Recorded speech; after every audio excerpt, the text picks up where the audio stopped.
स्वाभिमानी न्यूज चॅनलच्या बातमीपत्रात आपलं स्वागत।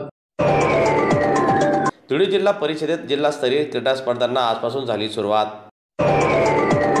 धुळे जिल्हा क्रीडा संकुल वाडीभोकर रोड येथे दिनांक 6 ते 8 मार्च दरम्यान जिल्हा परिषदेचे जिल्हास्तरीय अधिकारी कर्मचारी क्रीडा व सांस्कृतिक स्पर्धेचे आयोजन करण्यात आलेले आहे। या स्पर्धेचे उद्घाटन धुळे जिल्हा परिषदेचे मुख्य कार्यकारी अधिकारी विशाल नरवडे यांच्या हस्ते करण्यात आले। यावेळी उपमुख्य कार्यकारी अधिकारी महेश पाटील, चंद्रकांत पवार, सौरांजली पिंगडे, शिक्षणाधिकारी मनीष पवार, पशुसंवर्धन अधिकारी संदीप निकम, कृषी अधिकारी शांताराम चौधरी तसेच विविध विभागाचे अधिकारी आणि कर्मचारी या उद्घाटना प्रसंगी मोठ्या संख्येने उपस्थित होते। सर्व टीमचं आणि त्या प्रत्येक सदस्याचं मी सर्वप्रथम मनापासून अभिनंदन व्यक्त करतो। आणि आपल्या समोर एवढ्या भर उन्हामध्ये जे खेळाडू तयारी करून तालुका स्तरावरून जिल्ह्याला आलेले आहेत, त्याही खेळाडूंचं मी स्वागत करतो आणि अभिनंदन करतो।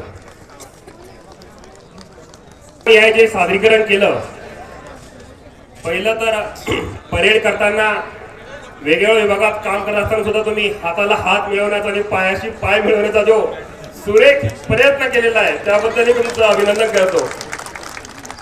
ज्या एनर्जीला तुम्ही इथून सुरुवात केली होती आणि इथपर्यंत पोहोचेपर्यंत तुमची एनर्जी कशी टिकली असेल हे तुम्हालाच माहित।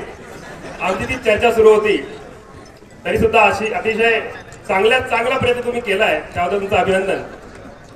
कारण एक तर मी पोलीस विभागाला होतो, काही जणांनी हात धरणं बंद करून टाकलं की प्रश्नच नाही। पाय तुमचं फार अभिनंदन।